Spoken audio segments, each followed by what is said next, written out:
আজকের অ্যানথ্রোপোলজিক্যাল আড্ডাতে তোমাদের সকলকে স্বাগত। আজকের আড্ডার টপিক হচ্ছে অ্যানথ্রোপোলজির দুটো ভীষণ ভীষণ ইম্পর্টেন্ট কনসেপ্ট। একটার নাম হচ্ছে এনকালচারেশন এবং আরেকটা হচ্ছে একালচারেশন। আজকে আমরা শিখবো what is the difference between enculturation and acculturation. তো আলোচনাটা হবে কিন্তু অ্যানথ্রোপোলজিক্যাল ওয়েতে। সময় নষ্ট না করে আলোচনা শুরু করি।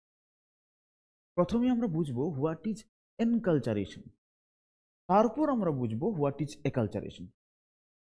এনকালচারেশন এই কথাটার অর্থ হচ্ছে যখন কেউ তার নিজের সমাজ, নিজের সংস্কৃতি থেকে কিছু সাংস্কৃতিক শিক্ষা গ্রহণ করে, কিছু সাংস্কৃতিক উপাদানকে গ্রহণ করে, সেই গ্রহণ করার যে পদ্ধতি, সেই যে প্রসেস, সেটাকেই বলা হচ্ছে এনকালচারেশন। আমি যে ডেফিনেশনটা বললাম এটা একটা অ্যানথ্রোপোলজিক্যাল ডেফিনেশন। আমি সহজভাবে বিষয়টাকে ব্যাখ্যা করার চেষ্টা করি।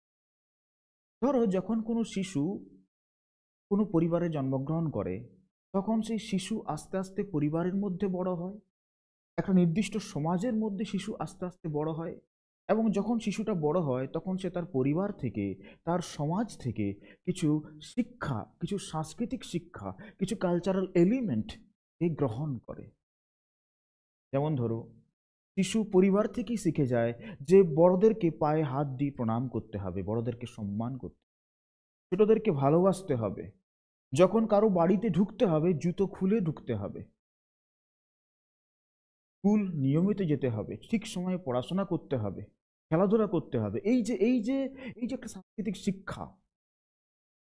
কোনো পুজোর সময় পরিবারকে নিয়ে, বন্ধু বান্ধবকে নিয়ে আনন্দ করতে হবে, এগুলো কিন্তু তাকে আলাদা করে কিছু কোনো সে বাইরে থেকে শিখছে না। এই শিক্ষাটা সে অটোমেটিক তার সমাজ থেকে, তার পরিবার থেকে সে শিখে যাচ্ছে। এই শিক্ষাটাকেই বলা হচ্ছে কিন্তু, এই সাংস্কৃতিক শিক্ষাটাকেই বলা হচ্ছে কিন্তু এনকালচারেশন, বা এই শেখার পদ্ধতিটাকে বলা হচ্ছে এনকালচারেশন প্রসেস। অর্থাৎ আমরা প্রত্যেকেই আমাদের নিজেদের পরিবার থেকে, আমরা যে পরিবার থেকে বিলং করি, আমরা যে সমাজ থেকে বিলং করি, সেই পরিবার থেকে, সেই সমাজ থেকে অনেক অনেক সাংস্কৃতিক শিক্ষা, অনেক অনেক সাংস্কৃতিক উপাদানকে সময়ের সাথে সাথে গ্রহণ করেছি। এবং এই গ্রহণ করা, এই সাংস্কৃতিক উপাদানগুলোকে যে গ্রহণ করার যে পদ্ধতি, এটাকেই বলা হচ্ছে এনকালচারেশন। শিক্ষক শিক্ষিকাকে সম্মান করতে হবে, রাইট? এই সমস্ত কিছু বন্ধুদের সাথে একটা ভালোবাসার সম্পর্ক থাকবে, এগুলো সবই কিন্তু একটা সাংস্কৃতিক শিক্ষা। এটাকেই বলা হচ্ছে, এই শেখার পদ্ধতিটাকে বলা হচ্ছে এনকালচারেশন। এখন প্রশ্ন হচ্ছে তাহলে হোয়াট ইজ একালচারেশন? একালচারেশন মানে হচ্ছে যখন কেউ তার নিজের সমাজের বাইরে অন্য কোনো সমাজ থেকে, অন্য কোনো সংস্কৃতি থেকে কিছু সাংস্কৃতিক উপাদানকে গ্রহণ করে, তখন সেই উপাদান গ্রহণ করার পদ্ধতিটাকে, বা সেই সাংস্কৃতিক শিক্ষা গ্রহণের পদ্ধতিটাকে বলা হচ্ছে একালচারেশন প্রসেস।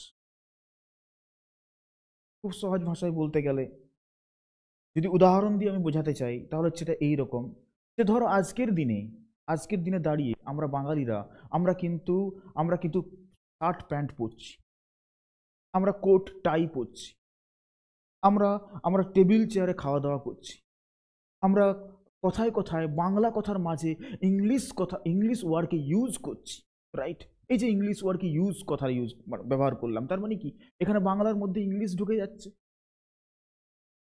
এগুলো সবই কিন্তু এই আদব কায়দাগুলো, এই যে শিক্ষাগুলো, সেটা ভাষা শিক্ষা হতে পারে, সেটা পোশাক আশাক হতে পারে, সেটা খাবার হতে পারে। দেখো আমরা আমরা কিন্তু আজকের দিনে কিন্তু আমরা বিভিন্ন চাইনিজ খাবারকে খাই, রাইট? এগুলো, এই যে সমস্ত খাবার, এই যে সমস্ত শিক্ষাগুলো, এগুলো কিন্তু আমরা শিখেছি কাদের কাছ থেকে? আমরা ম্যাক্সিমটাই শিখেছি কিন্তু ব্রিটিশদের কাছ থেকে। কখন শিখেছি? যখন ব্রিটিশরা যখন ভারতবর্ষে এসেছিল, সেই কলোনিয়ালিজমের টাইমে, সেই ঔপনিবেশিকতার সময়ে ব্রিটিশদের সাথে আমাদের কিন্তু একটা সাংস্কৃতিক যোগাযোগ তৈরি হয়েছিল, রাইট? একই জায়গাতে থাকার ফলে ব্রিটিশদের সাথে ভারতীয়দের, বাঙালিদের একটা সাংস্কৃতিক যোগাযোগ, একটা সামাজিক যোগাযোগ তৈরি হয়েছিল। এবং আমরা ব্রিটিশদের যে সংস্কৃতি, তাদের সংস্কৃতিকে কি বলা হয়? তাদের সংস্কৃতিকে বলা হয় ওয়েস্টার্ন কালচার। আর আমাদের ভারতের যেটা ঐতিহ্যবাহী সংস্কৃতি, সেটাকে বলা হয় থাকে কিন্তু ওরিয়েন্টাল কালচার, রাইট? ব্রিটিশদের সংস্কৃতিকে বলা হয় থাকে পাশ্চাত্য সংস্কৃতি, আমাদের সংস্কৃতিকে বলা হয় থাকে প্রাচ্য সংস্কৃতি। আমরা ব্রিটিশদের কাছ থেকে অনেক সাংস্কৃতিক উপাদানকে কিন্তু গ্রহণ করেছি, এবং আজকের দিনেও সেই সাংস্কৃতিক উপাদানগুলো কিন্তু আমাদের মধ্যে রয়ে গেছে। এটা এই যে ধরো আমাদের মুখ্য পোশাক কি ছিল? ধুতি পাঞ্জাবি। আমরা কি কখনো চেয়ার টেবিলে খেতাম? না, আমরা তো মাটিতে বসে খেতাম, রাইট? আমরা তো শু পরতাম না, আমরা খড়ম পরতাম, রাইট? আমাদের লেটস আমাদের ভাষা কি ছিল? বাংলা এবং সংস্কৃত। কিন্তু আমরা দেখো আজকের দিনে ইংলিশ ভাষায় ম্যাক্সিমাম সময় কথা বলছি, রাইট? তো এই যেগুলো, এগুলো সবই কিন্তু ব্রিটিশদের থেকে আমাদের পাওয়া, রাইট? তাহলে এই যে সাংস্কৃতিক শিক্ষা গ্রহণটা যেটা আমরা করেছি, পাশ্চাত্য সংস্কৃতি থেকে আমরা করেছি, এই পদ্ধতিটাকে আমরা বলতে পারি অ্যাকালচারেশন প্রসেস। অর্থাৎ এই যে আমরা আজকের দিনে কাঁটা চামচে খাচ্ছি, আমরা কিন্তু অ্যাকালচার হয়েছি। এই যে আমরা কোট টাই পরছি, আমরা কিন্তু অ্যাকালচার হয়েছি। কাদের থেকে অ্যাকালচার হয়েছি ব্রিটিশদের থেকে, রাইট? আশা করি তোমরা ব্যাপারটা বুঝতে পেরেছো। যদি আমি এখন তোমাদের রেসপেক্টে বলি, তোমাদের মধ্যে অনেকেই কিন্তু আজকের দিনে মানে ডাব্লিউবিসিএস পড়ার জন্য আমি বলতে পারি, ডাব্লিউবিসিএস বা যে কোনো গভর্নমেন্ট সার্ভিসের এক্সামকে প্রিপেয়ার করার জন্য তোমরা কিন্তু চলে গেছো বেলঘরিয়ার কোনো না কোনো মেসে। সেই বেলঘরিয়ার মেসে তোমরা আজকের দিনে থাকছো, প্রচণ্ড পরিশ্রম করছো শুধুমাত্র একটা ভালো সরকারি চাকরি পাওয়ার জন্য। কিন্তু এখানে একটা অ্যানথ্রোপোলজিক্যাল কনসেপ্ট কিন্তু তোমাদের মধ্যে ঢুকে যাচ্ছে। কিভাবে? ধরো কোনো একটি ছেলে বাঁকুড়ায় বাড়ি, বাঁকুড়ার প্রত্যন্ত গ্রামে বাড়ি, ঠিক আছে? তো সে বাঁকুড়ার সেই গ্রামের একটা কালচারে বড় হয়েছিল। সেই বাঁকুড়ার সেই গ্রামের কালচারটা তার মধ্যে কি হয়েছিল? এনকালচার হয়েছিল।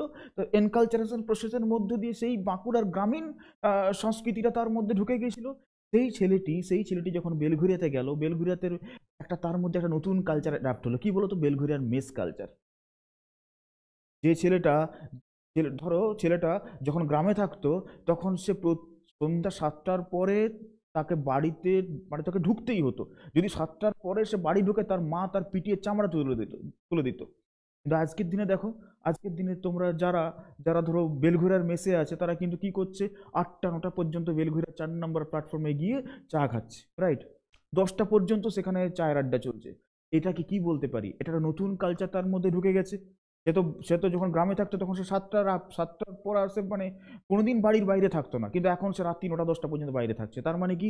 এটা কি বলতে পারি? এটা একালচারেশন বলতে পারি, হ্যাঁ কি না? তার মধ্যে বেলঘরিয়ার মেস কালচারটা তার মধ্যে একালচারেশন হয়ে যাচ্ছে, রাইট? আবার অন্যভাবে বলতে পারি, দেখা যাচ্ছে সে তো কোনোদিন সে যখন বাড়িতে থাকতো, তখন সে দেখা যাচ্ছে সে তো কোনো কিছুকেই ছুতো না। কিন্তু যখন সে মেসে যাচ্ছে, তখন সে মেসে কি হচ্ছে? মেসে গিয়ে দেখা যাচ্ছে তার কোনো কোনো ক্ষেত্রে বিভিন্ন রকম তারা নেশাতে আসক্ত হয়ে যাচ্ছে। এটা তো হচ্ছে, রাইট? তাহলে এই যে বিষয়টা, এটা তার মধ্যে একটা নতুন কালচার ঢুকে যাচ্ছে। এটাকে আমরা বলতে পারি প্রসেস অফ একালচারেশন। তাহলে একালচারেশন কিছুই নয়, যখন কেউ তাও নিজের সংস্কৃতি থেকে, নিজের সমাজ থেকে শিক্ষা গ্রহণের বাইরে, যখন কেউ অন্য সমাজ থেকে, অন্য সংস্কৃতি থেকে কিছু সাংস্কৃতিক শিক্ষা লাভ করে, সেই পদ্ধতিটাকে বলা হচ্ছে একালচারেশন পদ্ধতি। আই হোপ কি তোমাদের মধ্যে তোমরা এনকালচারেশন এবং একালচারেশনের মধ্যে কি ডিফারেন্স সেটাকে বুঝতে পেরেছো।